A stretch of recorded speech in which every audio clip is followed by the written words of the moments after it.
Hello class, welcome back to Philosophy 1301. Today we're doing chapter 6, which is called Eastern Thought. I kind of have my own qualms about this particular title here. Eastern Thought seems like just mere thought, not philosophy. I don't know why the author chose deliberately to use thought instead of the word philosophy, which has a more of a rigor and a systematic use of reason, whereas thought is mere thought, right? So I will call this chapter more Eastern philosophy, or more precise, non-Western philosophy.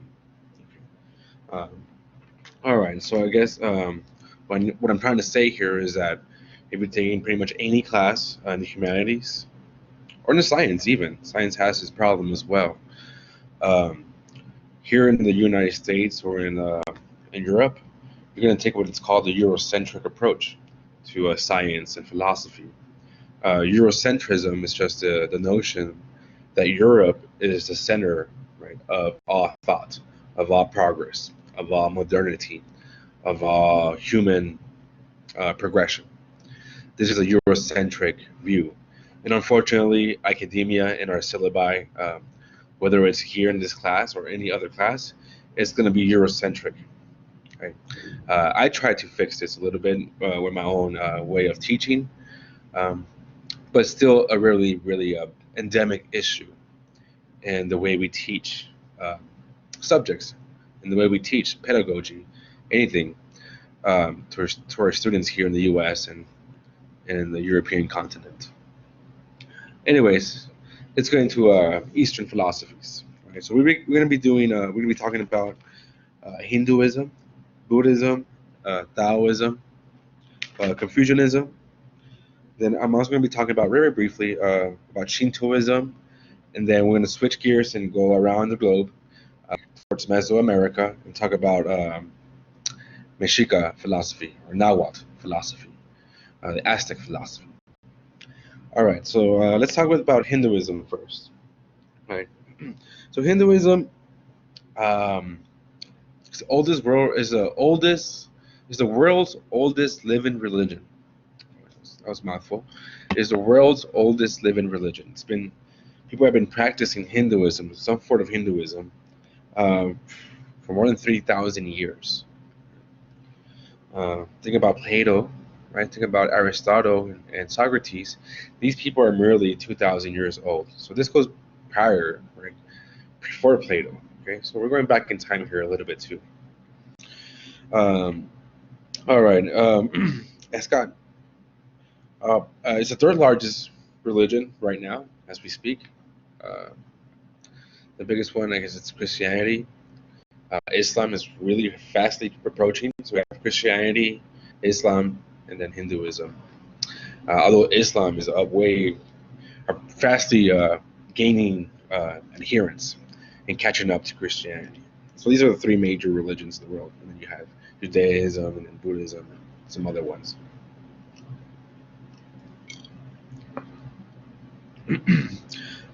What's cool or what's interesting about Hinduism, it's that it doesn't have like one common core creed or one common book, right? Like Islam and Christianity and Judaism has like one book, right? Whether it's the Torah or whether it's the Bible or whatever. It's one book that's authoritative for that religion. Hinduism is not really like that. There's books, there's scriptures, there's texts, holy texts, but it's not just one that's fully authoritative. Likewise, it's not one God. Right? Actually, as a matter of fact, it could be embodied as an it could be polytheistic, right, where it's multiple gods. It's usually the most common way to see Hinduism as that. It could be one supreme God. You could practice it that way. Monotheistic, just like Christianity and Islam and Judaism is monotheistic. Mono meaning one, theism meaning God. Okay, so polytheism is poly means multiple, so multiple gods. Monotheism, right? Mono means one, so it's one supreme God. You also have henotheism. Henotheism is like one God among a whole other pantheon of other gods. kind of like the Greeks, the Romans, or atheism, there's no gods at all, or pantheism, where you think God is everywhere in everything in nature. Okay? So there's just different ways of embodying God. Right? How do you see God? Right? As one supreme God, or as many gods, or as one supreme among many other gods, or as no God, or as God being everywhere in anything and everything. All right. So Hinduism could be embodied in these different ways. Right? It's not just one particular specific way of practicing Hinduism. Okay. All right, let's talk about a little bit of the history of Hinduism. It's pretty fascinating. So it began in the one of the cradle civilizations. Right, this was the first one we have between the two rivers of the Tigris and the Euphrates. You also have another one between the river, the red or the yellow river, the Yangtze River, over there in China. And the third one is going to be over here in Mesoamerica, uh, where the Aztecs will be popping up later on. Anyways, the Hindus Valley River, right, the Hindus River Valley, what we're saying.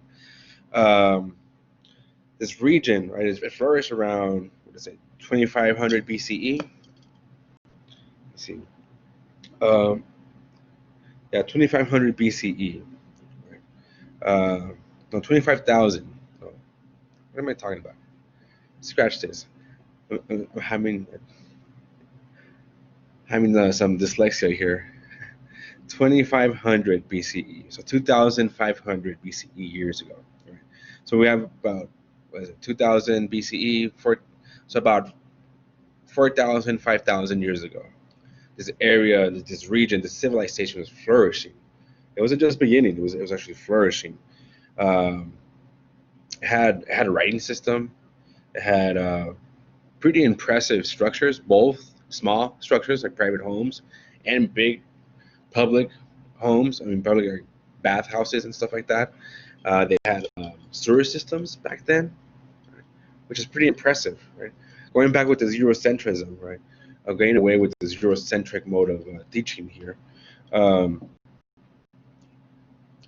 One of the reasons why Europe came into the Black Death, right? The plague, right? Uh, the Dark Ages. Think about that word, Dark Ages, right? Why do we use the word dark?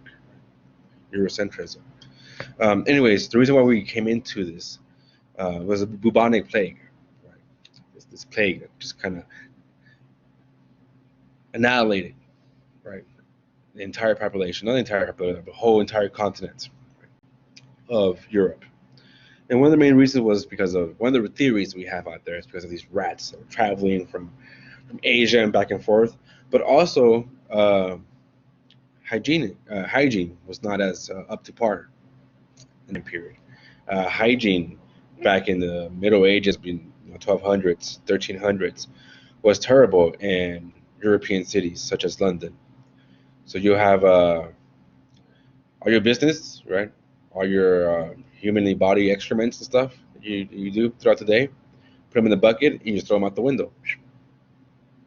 That was the sewer system that these people had, these Europeans had back then. This civilization back here, going back to the Indus River Valley civilization, people like in Walthall, uh, they had running sewer systems, where they actually had running, restrooms with water running water. Right, where you do your business and you had like a little stream of water just running through right there, because these people knew already that if you eat, sleep, or you shit, basically, you're gonna get sick, right? And this is one of the main reasons why this bubonic plague was so rampant and so uh, t- uh, terrifying, like seriously, and called dark, right? The Dark Ages, Europeans, because we had no clue about hygiene standards. Although these people, these indigenous populace, as the textbook calls them, um, way back 4,000, 5,000 years ago, knew about this.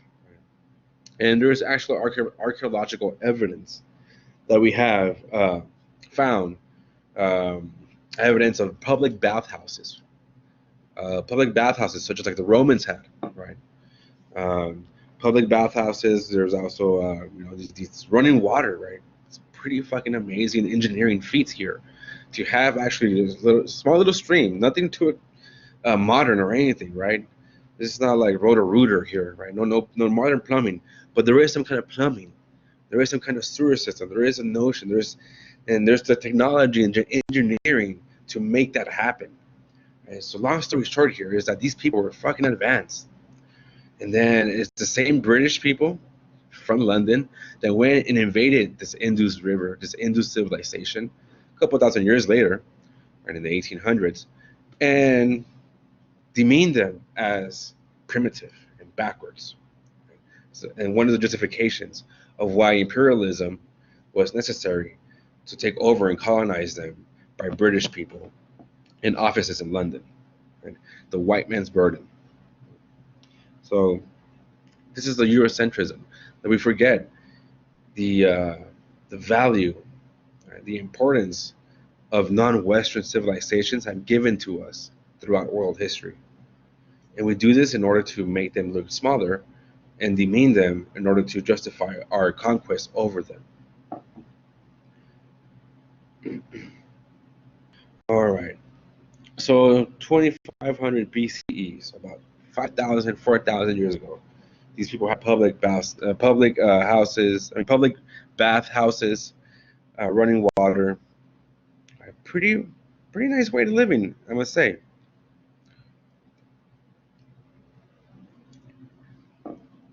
So you have Mohenjo-Daro. I'm trying to think of the cities here. Mohenjo-Daro is one of the really cool cities, archaeological sites about the civilization, the Indus River Valley civilization. This dates about 3000 BCE. They have infrastructure of water. They have drainage, right? Supply and disposal of water and disposed water, wastewater, right? Drainage is fucking amazing. I'm still amazed. It is in present-day Pakistan. And if you know about world events right now, right? Pakistan is pretty much, we're bombing them all the time because we're trying to get the Taliban out. So these archaeological sites are in danger of becoming bombed and becoming debris. All right, they have large bathhouses, and these artifacts are dating to 3000 BCE, right? At least 5,000 years old. Lothal, it's another really important city in this Indus River Valley civilization. Might be the first dock, commercial dock in the world, right? Like a harbor, where you go have ships and dock and then come out and unload. Maybe the first one ever in the world was there around the same time period in Lothal. A very important industrial center. Even to this day, that area around Lothal is very known. The people are known, they're very industrious and entrepreneurial. And it's off the river of this Saraswati River, the city of Lothal, the Saraswati River. And this river is where these holy scriptures of Hinduism was written, supposedly. The legend goes that way. That at the banks of the Saraswati River, these Vedas were,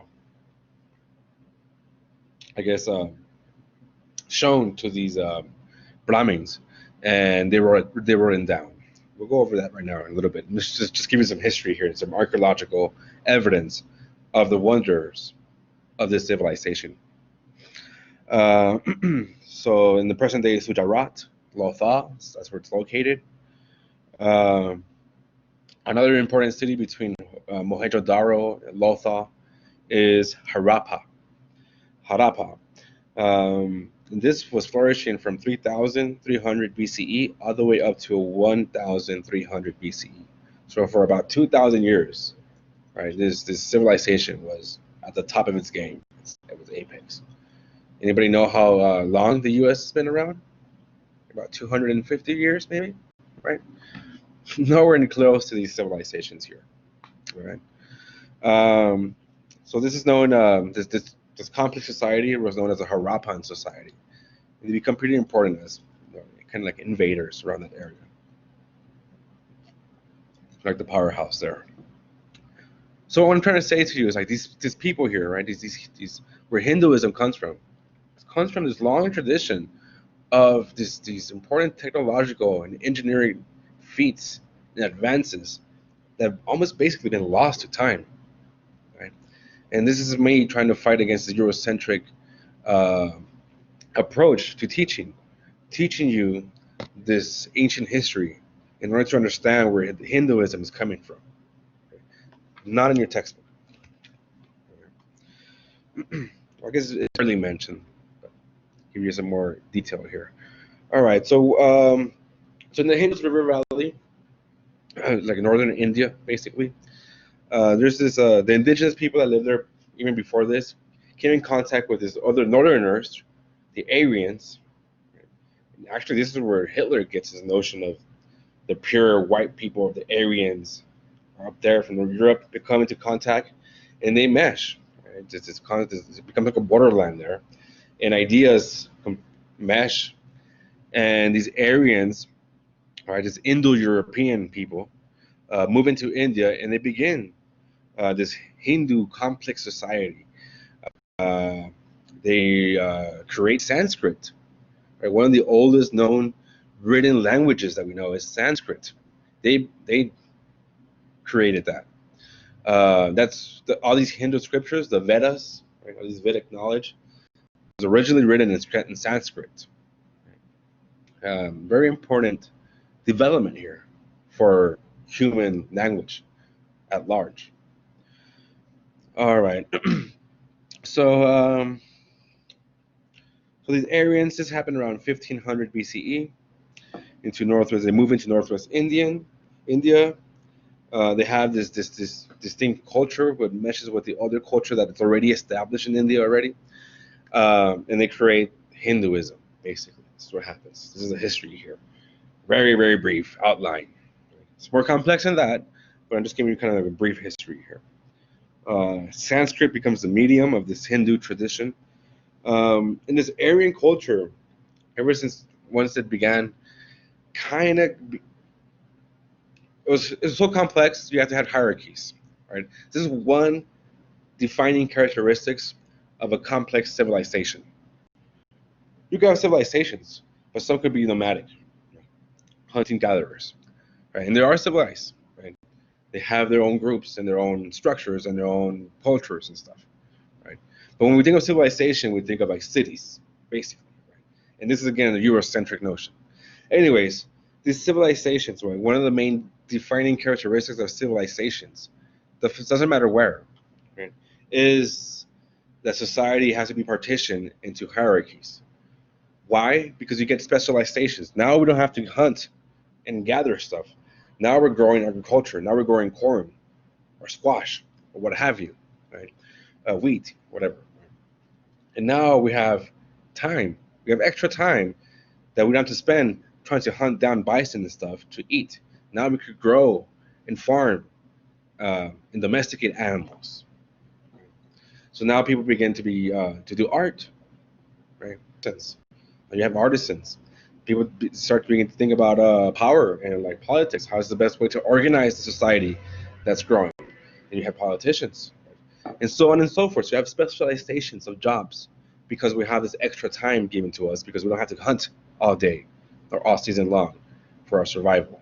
Now we could just sit down, grow some seeds, right? Watch them grow corn, get some chickens, get some little, some big cows, I guess, too, if you're in Europe.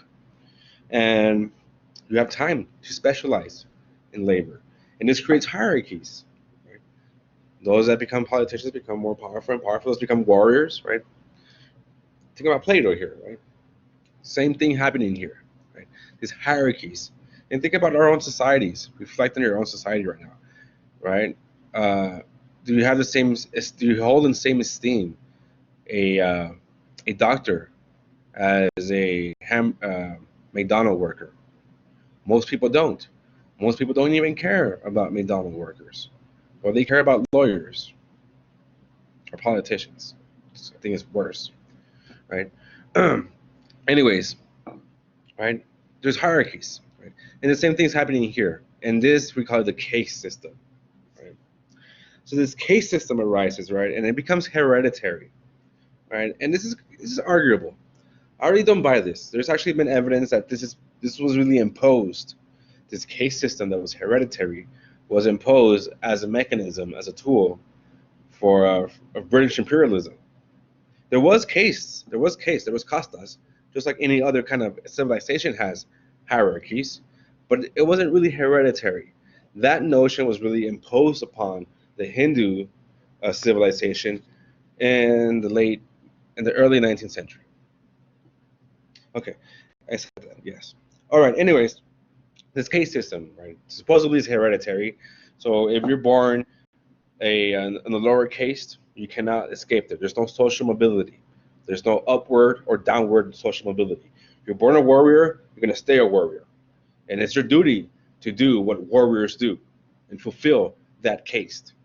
If you were born as a priest, as a Brahmin, you're going to be on top of the echelon, and you're that forever. And your offsprings and your offsprings are that forever. It's hereditary, this caste system. Right? So the Brahmins, right, are the ones on the top. These Brahmins are the priests in the church that know this knowledge of the Vedas. The Vedas is this knowledge, this holy knowledge, this precious knowledge, I guess you call it. And they alone are only capable of teaching you this knowledge of Hinduism. Thus, they're way on top. This sounds so much like Plato, Republic, where you have the philosopher kings, right? Those are the most smartest ones on top. And then you have the warriors, and then you have the producers, and then you have the slaves and the rest of the people. Right? Same thing with this caste system here. So what are these Vedas? What is this knowledge? Right? So there's just like most tradition, most religions, you have like this oral tradition that begins first, right? Stories, right? Hearsay as well. And then people begin to write it down a couple 100,000 years after the fact. This is what happened with Christianity, right? God didn't write the Bible. It was a bunch of old man priests that wrote it after the fact. And they edited it and re-edited it and re-edited it to fit their own needs. This is what religious institutions do, right? Here we have the same kind of process of this oral tradition happening first, and then later on there's this written tradition, right, the scriptures, right? So this oral tradition is called srutri, right? And it's literally we translate that and it means which was heard. So this is like the primary sources, like this is from the fountain, and it was heard, right? And there was a tradition, right, of just telling you oral traditions. This is what indigenous people do, right, in North America. Native Americans have a very strong oral tradition. They don't have like books, right? It was really Europeans who began to write books about Native American religions. But practicing Native American religion is mostly oral. You get your knowledge by listening to your elders. Same thing here, right? The Sruti. And then you have the Smriti, S-M-R-I-T, Smriti. And this is the scriptures, right? These holy scriptures, the Vedas. And this is what you translate that is called what is remembered. So there's a big difference here. You got to know this distinction between Sruti and Smriti. Sruti is the oral tradition, which was heard. And you hear that. And there is sometimes you mishear some things. So there might be something lost there, but that's like the purest knowledge, right? That oral tradition. What we have now, though, is just scripture, right? And this is what was remembered. So first what was heard, and now is what we remember. So it's kind of like an epistemology going on here, right? Of how we get our religious doctrines, right? Somebody heard the word of God or a prophet, and then later on it was remembered and written down. So what we get in here is a filtered, watered down version of the actual word of Godhead or whatever God you believe in, right? So this is a really important distinction here. And this is what we call philosophy of religion. Okay. All right, so Veda. Veda just means knowledge, really, right? But this is what we call the Vedas, right? The scriptures, Hinduism. These are like so it's 4 big Vedas, right? And the Vedas are like the essential reference for all things Hinduism. And it's supposed to be like eternal. Not authoritative, but this is like the reference point for Hinduism. And there's 4 of them, 4 Vedas, 4 like big books, I guess, or collections of knowledge. There's the Rig Veda, the Yajur Veda, the Sama Veda, and the Atharva Veda. Right. So the Rig Veda is the first one is the Samhitas, the hymns, the chants, right? Just chants of praise or invocation for the gods, right? So hymns, chants, right? Songs of praise. It's basically what they are, right? And these are to be done publicly, mostly publicly. Okay. The second one, the Yajurveda, is the Brahmas, the treatises. These are basically how-to. These are instructions, guidelines for rituals. Right. The other Veda, the Samaveda, these are the Aryankas. These are the forest treatises. These are who want to live a reclusive life. They want to escape the urban city or the mess of civilization, and they go to the forest and they just meditate and do rituals on their own, trying to reach moksha, liberation. We'll get into that right now, moksha. Right, there's these forest treatises. Those are kind of like guidelines of prayers and rituals for these ascetic way of living, right? This reclusive religious life.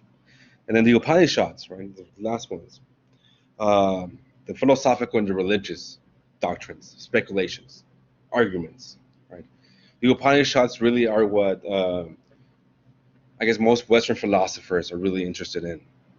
These philosophical and religious speculations. They're fascinating stuff. The oldest one is the Rig Veda, right? And it goes on like that. They're about, but the Upanishads, let's go over into that. Upanishads they were written in about 900 to around 400 BCE, around that era. These Upanishads. They're the last ones to be written, basically. And kind of, and there are 123 of these Upanishads, treatises, or texts, or doctrines, or whatever, documents. And these are like the principal ones. These although there's only 123, the principal ones are like only a handful, 13, 15 at most, that all Hindus are like, you need to learn these Upanishads. And the rest are kind of like just supplemental, right?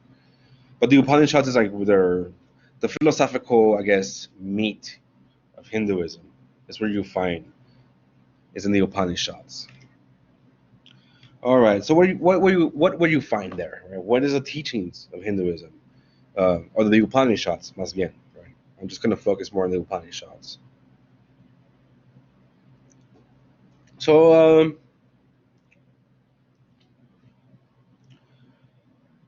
karma. Right? We all heard of karma, right? I think the most popular notion of Hinduism that people have is karma. Go to karma, blah blah blah, karma, right? Just been thrown around, right? And there's a let me see. Let me get this. It's kind of adds a lot of moving parts, and it's really cool stuff. So I want to get this straight here. So I kind of get this in my head first.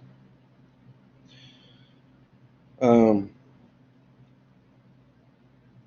one of these epics, right? These smritis, the scriptures, right? They're epics. They're like Homer's epics that I talked about with the Greeks, or yeah, the Odyssey, right? Something like that. These epics, these long stories of our hero, right? But along these travails of this hero, there's all these moral learnings. There's all these moral lessons that the reader gets by reading this long poem, super fucking long poem, as a matter of fact. In fact, right, Hinduism has one of the longest poems in existence. This is the Mahabharata. The Mahabharata, right, the scripture, right, this holy scriptures, this epic poems. How long is it?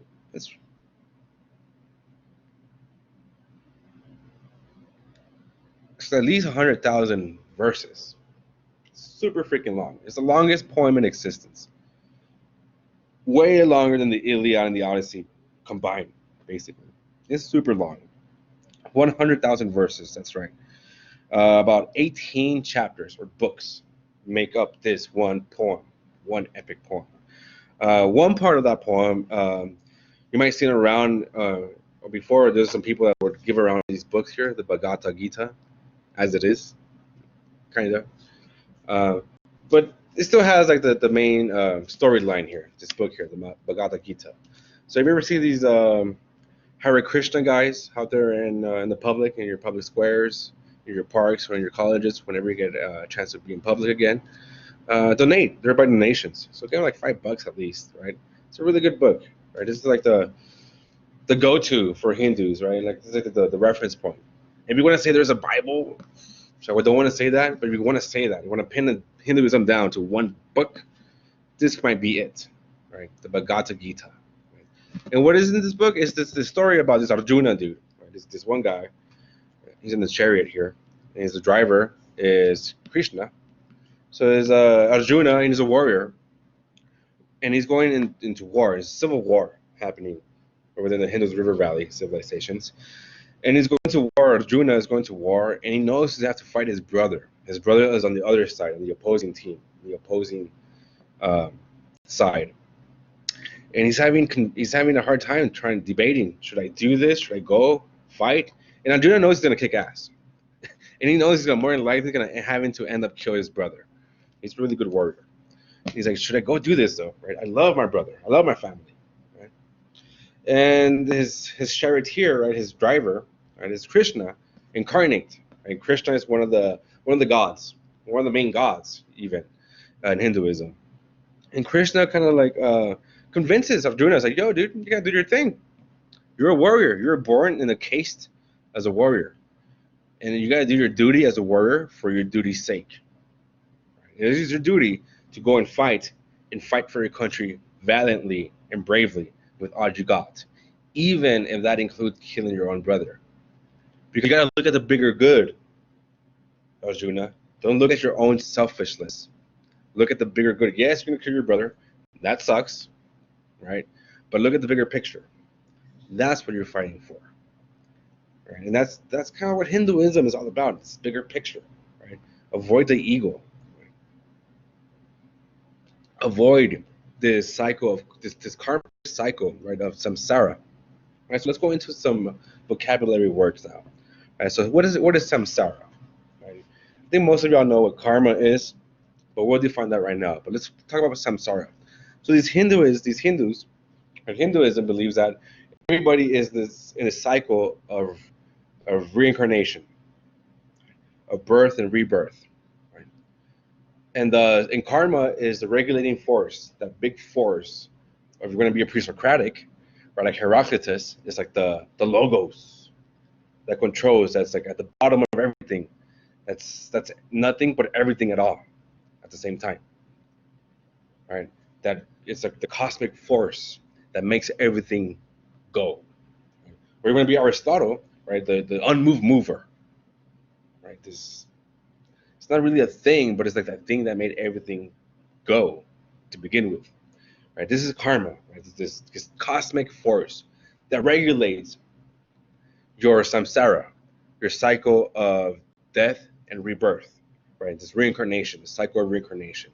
So if you have good karma, you get good karma by doing good deeds, by being virtuous, by being good, by being honest, by being honorable, by being all those good virtues. You get good karma. And it's kind of like you get like points, good karmic points, kind of like that. Not really, but something like that. Like you get good karma, and then when you die, you're gonna be reincarnated into I don't know. Maybe you get out of that. Maybe you were in the lower case. Maybe you become, instead of a warrior, you become a Brahmin the next time around. Good job. You must have done really well as a warrior, done your duty. Because now, when you're reincarnated, you become the next person, you become something better. Or vice versa. If you don't do something good, if all your life was you were selfish, it was all about getting fucked up, sex, drugs, rock and roll and shit, and you get born as a cockroach, or even worse, as an untouchable, the bottom of the case. They're kind of outside the case system. They're so, in the lower case, they're so primitive and they're so backwards, you don't even touch them because you're afraid to be contaminated by these people, the untouchables. So this is what samsara is, this cycle of life and rebirth, right? And we're stuck here, right? So to understand this, you understand first of all that Hinduism, just like Plato, believe that we have an immortal, the soul is immortal. Right? We have different vessels, we have different containers, right? My body here is embodiment right now, but my soul is forever until we break this cycle of samsara, right? So the soul is going through this cycle of birth, you get a body, and then right now you're Eric, right, or me, or whoever you, right, and then you die, and if you did really good deeds, you become something better, and then again, or if you did something bad, you become something worse, right? You become a rat, and then okay, I got to be a good rat for this lifetime, and then hopefully become reincarnated as something, as an eagle, or as a human again, right? And then there you go, right? So the whole point is that it's not just this one lifetime, right?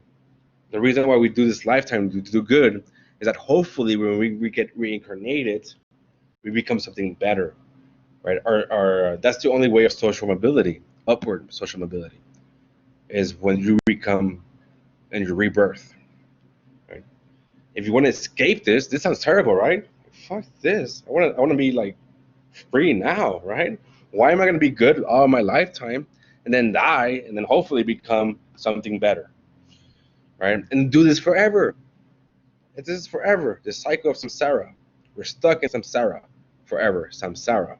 That's our state of nature right now, right? And why are we stuck in samsara? Right? How do we break away from this cycle? Right? That's the point of Hinduism. That's what the Vedas teach you. It's breaking away from that cycle of samsara. So you don't have to worry about, you're going to just break away from this, carnation. Right? We're stuck here because we live in this illusion, right? That I'm this right here, this individual, me, right, Eric, right, is just me right now, and I live on my own. I'm like an independent island. I live on my own, right? And I gotta do things for my own or for my own well-being, right? And all I have is just with this one lifetime to do to get it right, right? And we don't realize this because we're stuck, or we don't know that we're actually one with Atman and the bigger Atman. So me, the ego, me right now, in this physical world right now, right? Think about Plato here for a moment too as well. The forms in the physical world. Have that in your back of your mind here. Me, the Atman, right? I'm living in the physical realm. Right? And all I care about is this, the right now, right? Material stuff, right? Just this freaking iPad or whatever, these books that I have, right? I fucking love books, right?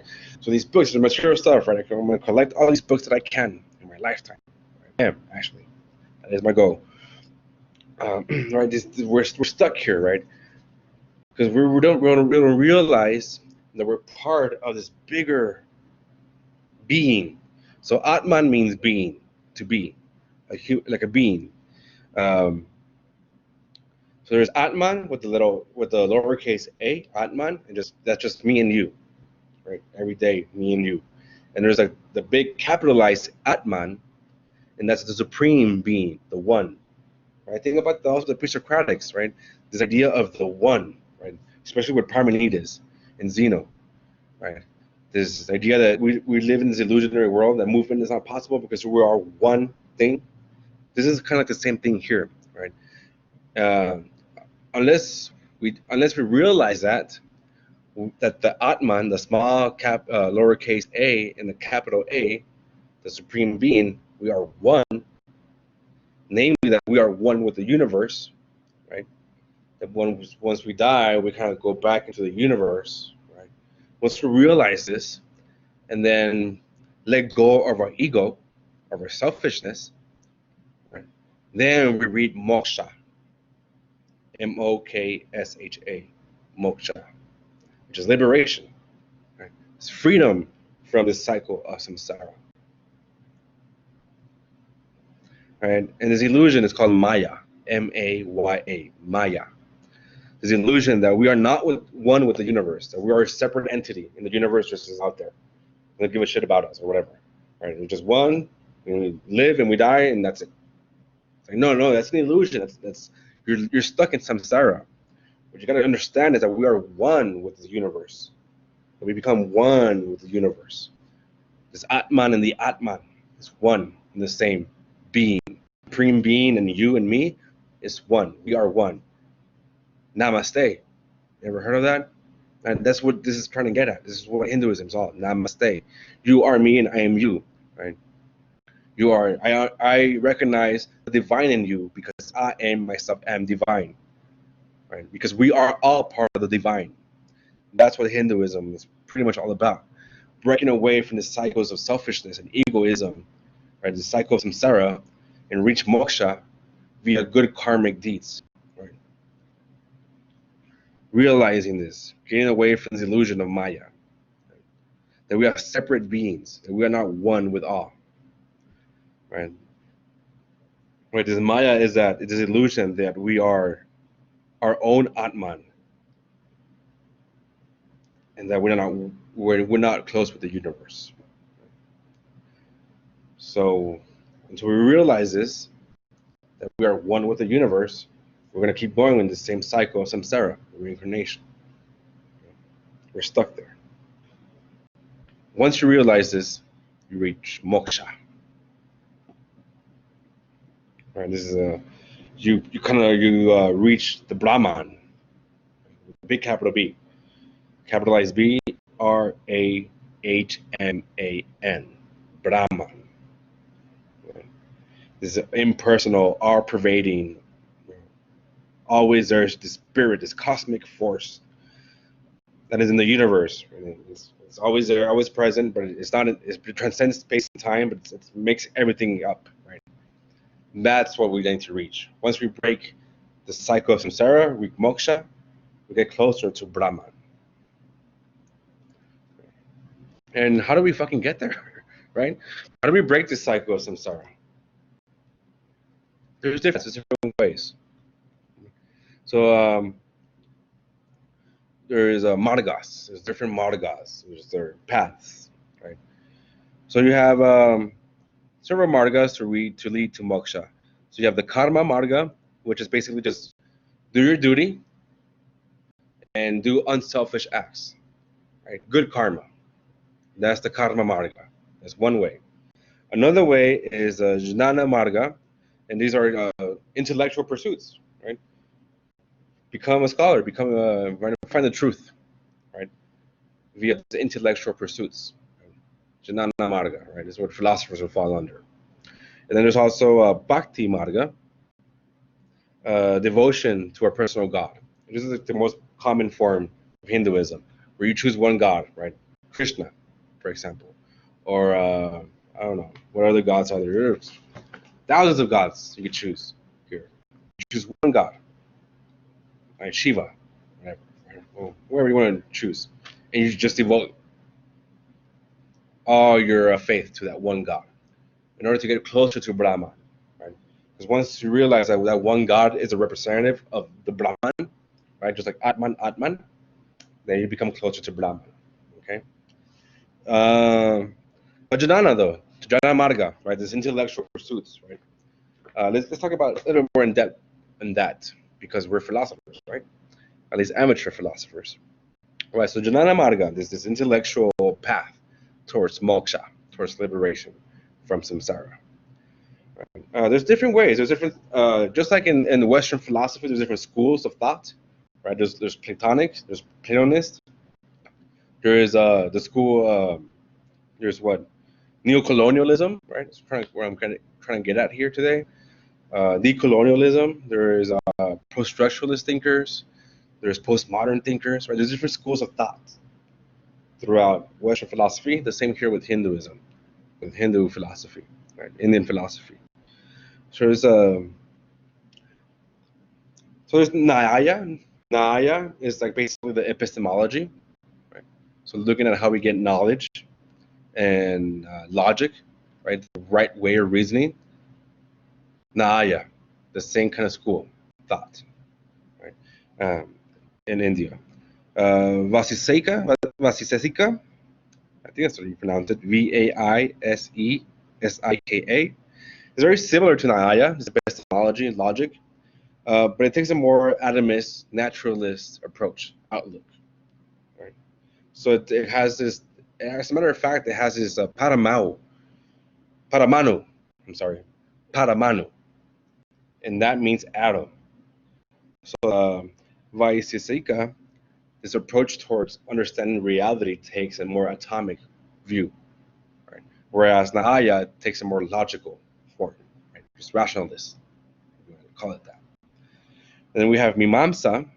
These are just rituals and social duties, quote unquote, like critical investigations, right? So this is what sociologists really are into, right? You look at what you question and you investigate and you analyze social duties and ritual towards, in the hopes to get a better world. Vedanta, the Vedas, right? These are the end of the Vedas, the Vedantas, and this is really an approach to reality that reality is just monism. There's only one Brahman. There's no split between body and mind, nothing like that. There's no splits at all. There's just one Brahman, big Brahman, that encompasses all that. It's a monistic view of the world, whereas Samkhya is a dualistic view of the world. There is this like body kind of spirit split there, right? Same thing that Plato does, right? So these are different approaches that Indian philosophy has, right? Very similar to Western approaches. Why? Because the pre-Socratics, right? The pre-Socratic Socrates was the foundation of Western philosophy. They were aware of these cultures back then, right? Even Plato, right? Aristotle, they traveled widely around the Mediterranean. All right. Fucking Alexander the Great, he was stopped by the Indian empires over there. Okay. Anyways, let's move on. Oh, and last but not least, right? Yoga. That's another intellectual way of reaching liberation. Yoga, right? Y'all have heard of yoga here. It's very popular. I strongly suggest y'all do yoga. It's really, really good for the body and mind. It really is really good for both body and mind. It's tremendously good. I was skeptical about 5 years ago. I started doing it, and it's a much better outlook, perspective in life now. But yoga basically emphasizes meditation and physical techniques, combine the spirit with the body, right? That's yoga, to get that spirit, body and spirit together, right? That Atman and Atman, to reach that, go there, right? With your body and the mind together, working together. Right? Meditation and physical technique. This is yoga, right? Put those two things together, and you're closer to Brahman. All right. So this is what I have for Hinduism. I'm gonna break this lectures up in twos. So I'm gonna do Hinduism first. I'll take a little break, and then I'll do Buddhism and the rest of the Eastern philosophies, as well as Aztec philosophy, in part two here. All right. So stick around.